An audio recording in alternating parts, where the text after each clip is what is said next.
Welcome back to the balance sheet. This week I'm joined by Ann Brine, Head of Marketing Services at Promega, and we're going to be talking about personal branding. After a successful career, including sitting on the board at Lawton Communications locally, Ann's worked for several corporate organisations, done her own business, and has been with Promega now for the last 7 or so years. Ann is also much more experienced than me at doing these podcasts, so it might be her leading me a little bit today.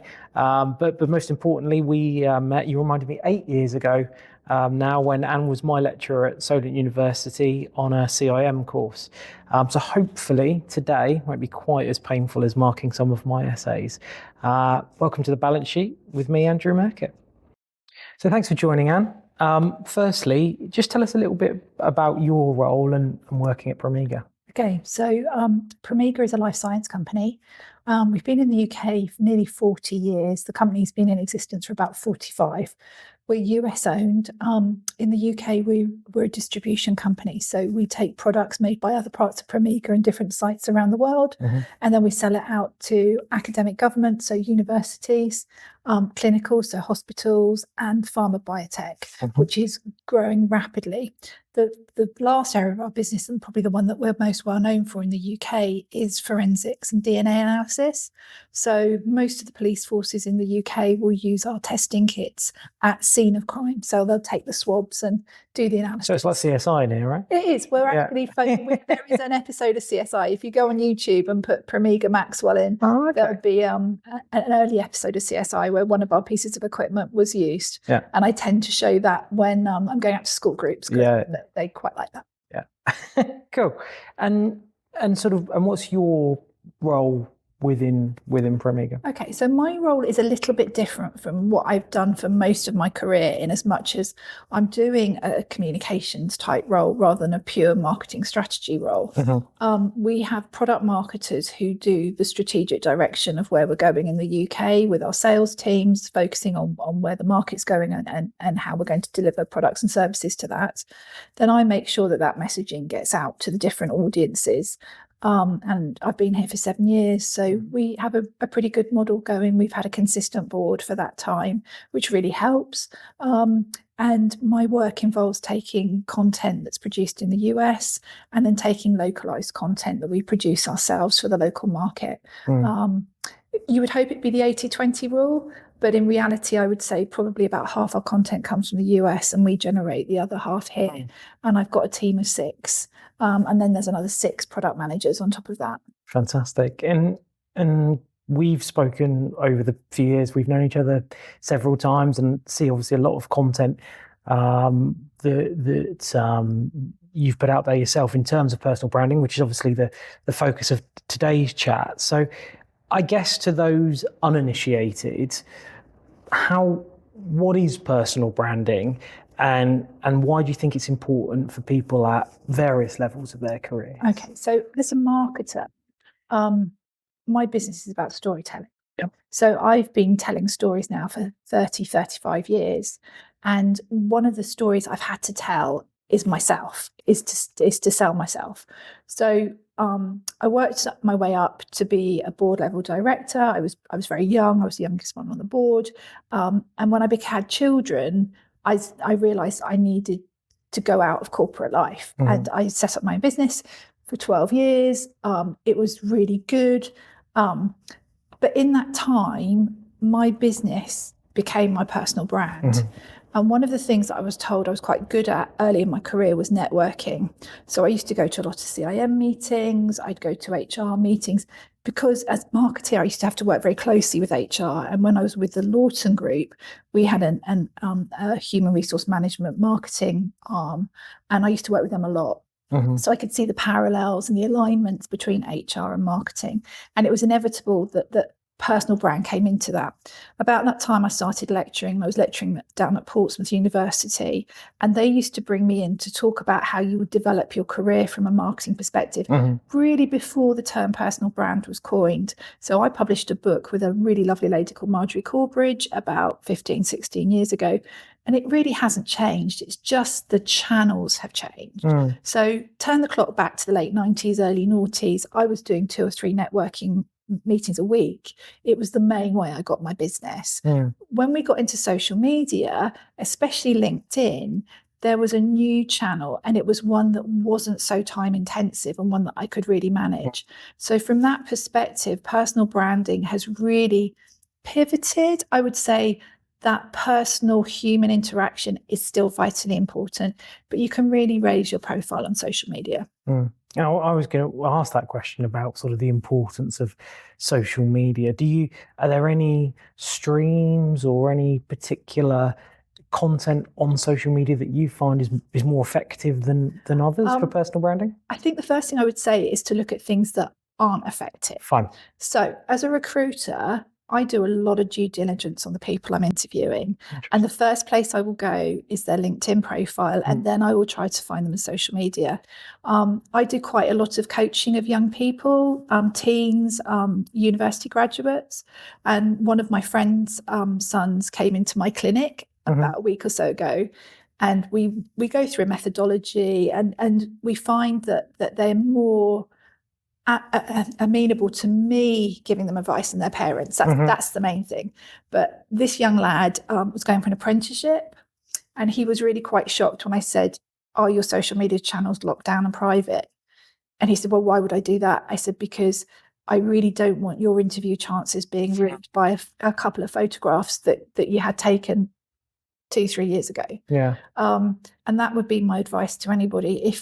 Don't put anything out on social media that you don't want your grandma to see, because the whole persona you've developed through your CV, through interviews, could be completely ruined by that one photograph on social media. And I know it shouldn't be, but it's the reality.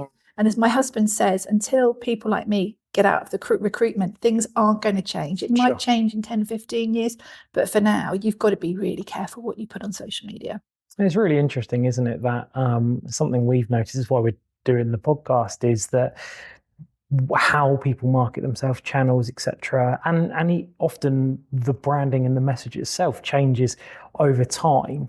Have you noticed in yourself, but in other people, that what your personal brand is, or their personal branding, has sort of changed and developed over time? Yeah, it's really interesting. So I always know when people are on the move from jobs, because they update their LinkedIn profile and they post more regularly. So I always have a bit of a joke that I often know people are leaving me before they even know themselves. Social media has changed. So a couple of my team were on a LinkedIn seminar, and they were talking about using video more. And I know that you've done a couple of videos, and videos are quite difficult. I see lots of people in my personal life doing video to camera, and it is a confidence thing. And I tend not to use. I'll video other people, but I don't tend to do it myself. I have a lot of people in my network who really don't like social media, who've gone off of it. They worry about where their images are being used. We actually had something a couple of years ago. I ran a global campaign for one of our products, and we interviewed our chief executive. And as a bit of a gag, my colleague in Sweden took that video and used a couple of AI tools and created a Swedish translation of the interview. And it was almost perfect. So I can see where people are worried about the messaging might not be right. And you've just got to be really careful. We sell into young people's market. We have probably like 3 or 4 levels of age persona. And I would say for the younger scientists, TikTok and videos on Instagram Reels are really, really popular. And that's how they make their mark. One of the things we have found with our influencers, and I use that term loosely, it's not like fashion influencers. They certainly don't have the numbers, penetration and engagement, but they do tend to have a lifespan, a bit like a product life cycle. So the sort of thing we spoke about on your course was a typical bell curve of a product life cycle. They want to make their name in life sciences, so they go all out. But when we're starting to get interested in them, they tend to finish their PhDs and they're too busy getting on with the day job. So you don't tend to get the older influencers. They all tend to be around about, say, 23 to 28, which is the time that they're doing their PhD. Yeah, that makes sense. And you mentioned that you've sort of seen my stuff that I've done. Any critiques on any of my LinkedIn, my personal brand? I think I didn't go looking on Facebook and Instagram. Sure. As well. I think it's great. One of the things I quite like about LinkedIn at the moment is that people are putting more of their personal life. There was a clear demarcation up to a few years ago that LinkedIn was professional, but now you're starting to see the life people have behind their work persona coming into that. And I don't think that's a bad thing, because at the end of the day, people buy from people. Sure. So you have to be able to get on with people in order to make those relationships work. And that's really where personal branding comes in, because it's about the relationships. It's about being authentic. It's about being yourself.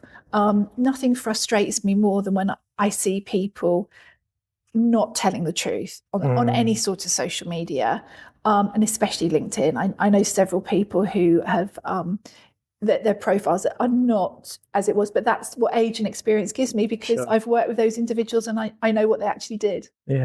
Producer Chloe will testify to this, because I'm badgering her forever about it.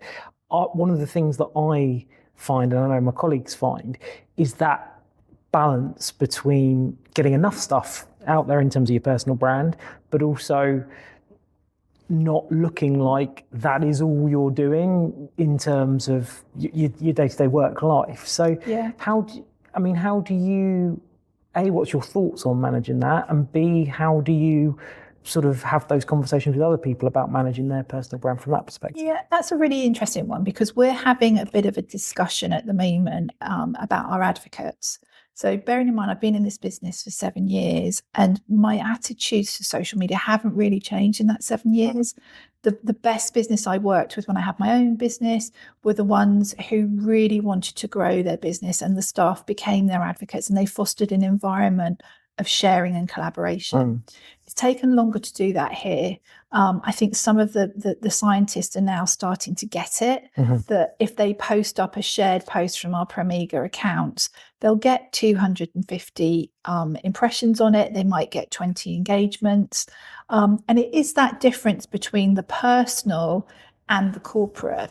I have only worked with one business leader who categorically refused to post any content about his business. And that was about 10, 12 years ago. And it was really sad, because he was a shareholder and he just could not see the value of it. I was going to say, what was his rationale for that? And it was just silly, really, really silly. The business is still going strong. He's still leading it. It was just something he was completely against. He was on LinkedIn and he would like other people's, but he just would not post anything about the business. So to me, that was really alien. I think it is getting a balance. One of the things I'm tending to see at the moment with LinkedIn is it's taking up to 2 to 3 weeks for me to see people's posts. So that's where the algorithms come in. So if I want people to see my post, I'll send out an email and say, please, can you like and share my post? My ex-boss from 30 years ago, when my first job, she's a financial director. She does a lot of interim. So she's always looking for her next post. And she does some really interesting articles. So she contacted me before Christmas and she said, look, Anne, I know you've got a really high following. Would you mind sharing? So she's done like 6 pieces, and every time she's done it, she's let me know. And I haven't shared it immediately. I've left it about a week. And then I've reshared it with a comment to get it out to my audience as well as hers. And that seems to be working for her. Yeah, that's really good. So a lot of it is generic posting. You can do advertising. But advertising has a cost. And for small businesses, a lot of them just can't afford that. Yeah, no, it makes sense. And I think the one thing that's really interesting that's come out of what you've said there is, obviously we're talking about personal branding, but there's a really close link between corporate branding and personal branding. Completely. Because you are an employee of said business, right? And it's the culture of the organisation. We very much pride ourselves on having Promega culture, and we want that to come through with the people who work for us and the way they communicate. So one of my team who looks after social media, she'll run regular clinics with staff, and especially new starters, to tell them what is our policy on social media, what do we like, what don't we like, and try to give them an overview of the strategy that we're trying to impart. What we are looking to do is do more of what I call deep listening, which is understanding where conversations are happening. Because what we're finding with some of the channels is that the post only lasts for 24 hours. So it's very difficult to pick up on those conversations. And what we want to do is increase the advocacy of our staff. So giving them a repository of posts rather than them liking and sharing what we're putting out. Say, here's 100 posts, use them as you see will. Pitching yourself is really no different from pitching an advertising agency. People buy from people. I was new business director for my agency for about 3-4 years.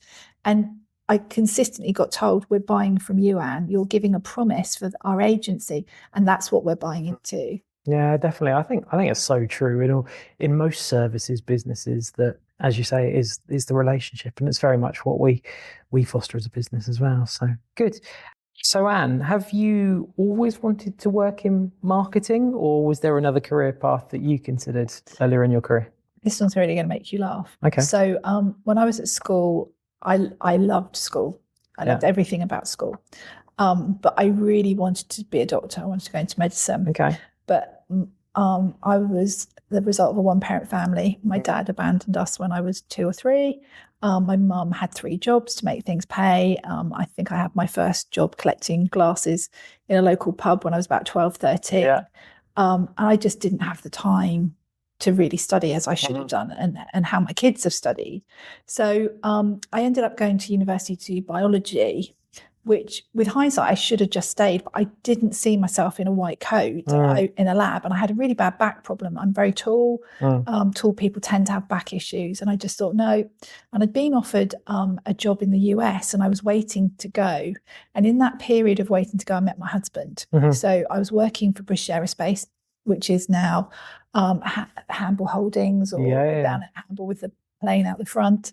That was 36 years ago. They offered me a job as a commercial apprenticeship, a commercial apprentice.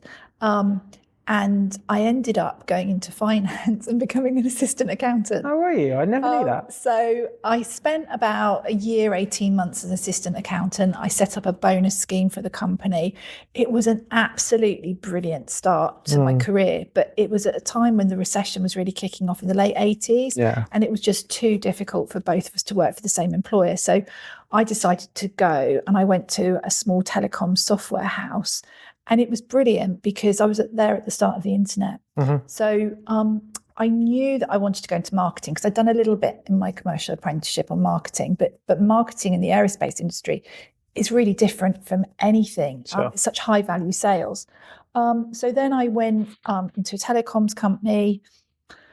Then I went to a software house for a couple of years, and I knew that I had to get on and get a degree, and I'd set myself the target of earning more than a graduate when my friends were graduating, and I'd exceeded it by quite a bit. But I knew there was going to be a ceiling on my earnings, so I went back and I did an HNC 2 nights a week. I used to drive from Salisbury to Portsmouth. I don't know how I did it. Then with a view that I was going on to do the Chartered Institute of Marketing postgraduate diploma. And they've changed the levels of diploma now. So the diploma I did was equivalent to half a master's. So again, I went 2 nights a week and did it. And I remember when I got my results, I just cried. But it got me my dream job, which was working for Lawton's in Southampton, which was the biggest agency on the South Coast at the time, just as the internet was getting going. So this year is the 30th anniversary of me doing my first website. So I did that in 1995. I was saying to a colleague this morning, it was 10 pages with IBM and it cost £10,000. And I always talk to my students about those early days. And really for the first 5-6 years I was in that agency environment, it was really trying to prove to people the internet was worth investing in. So we worked for some fantastic companies. I used to do the digital strategy for Cunard, Ordnance Survey. We had Scandia on the books, IBM. IBM was just such a fantastic client for me. But there came a time when I wanted to have kids, and that sort of lifestyle really wasn't conducive. So one of my customers took me on as a consultant. I realised I needed to do a master's to have that consultant badge. So again, I went back to night school with 2 babies. And did it that way. And then I pretty much ran my own business. I employed 5 or 6 people plus freelancers. We had probably 60 or 70 customers over 12 years. And And then somebody came and offered me a lovely, lucrative commercial contract, and I went to work for that. And my boys were at an age, my youngest one was 12. They were a little bit more self-sufficient. And it was just great. And I've got no regrets about what I've done, because at the end of the day, but even before I wanted to be a doctor, I knew I always wanted to be a mum, right from a really young age. And my boys are my pride and joy.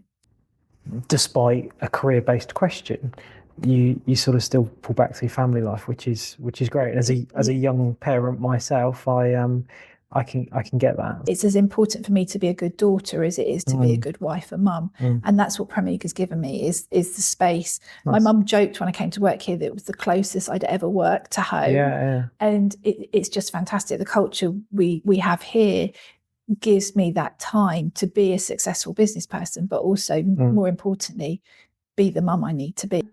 Obviously, you've had a wide-ranging career, as we mentioned, lots of time in education as well. What's been the most important piece of advice, professionally probably, that you've had sort of along the way, do you think? I would say there's two.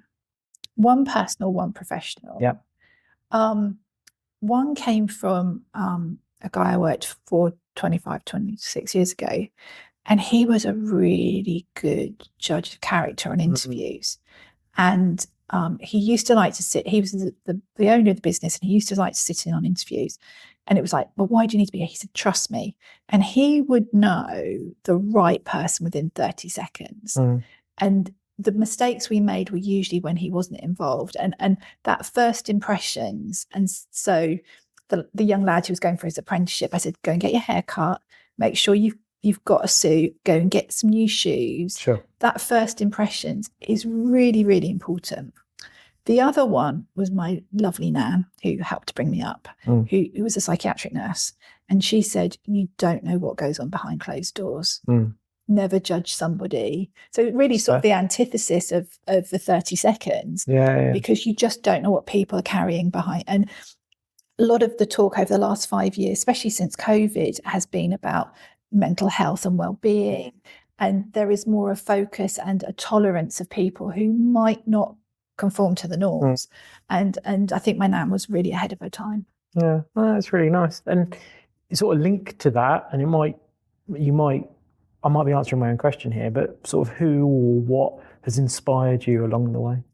Okay, so that's quite interesting. We have a book club here. Okay. So I remember, like, in my teens and my 20s, before I was a busy mum, I used to read a lot of fiction. Yeah. But probably in the last 15, 20 years, I love to read books about people. And probably one of the most contentious ones is I read a book about Elon Musk back in 2016, because he absolutely fascinated me. How it's nature or nurture, how his parents, there's a new one out by Walter Isaacson that a couple of our directors are reading, and I almost don't want to read it because the picture I have of him is that early career and how he developed. But I've read books about Richard Branson, Bob Iger, who's the chief executive of Disney. He has a fantastic book about his career dog. And then the guy that I never remember is the guy who started Nike, with the Shoe Dog book. That is such a great read, because he was a fantastic business person, but his family and his boys really shaped the world he was, and his dad was really important to him. Yeah. So I think I like real stories about real people who have got to where they are. Yeah, definitely. At home, we love true crime, and I'm really trying to get back into more books. I like the feel of sort of reading a book. I think I'm still a book girl. I had a Kindle for a while, but the only time that I pick up a Kindle is if it's a really big book. So again, probably one that's completely unrelated, which I just loved the book last year, was the autobiography of Barbara Streisand, and I actually got that on Kindle, and I regretted not getting it on Audible, because she tells her life story, and for me that's modern history, and I just loved it. I just immersed myself on my phone, whereas normally I would be quite happily picking up a book and going. Yeah, no, it's interesting. Well, make sure you listen to the Balance Sheet I will. podcast.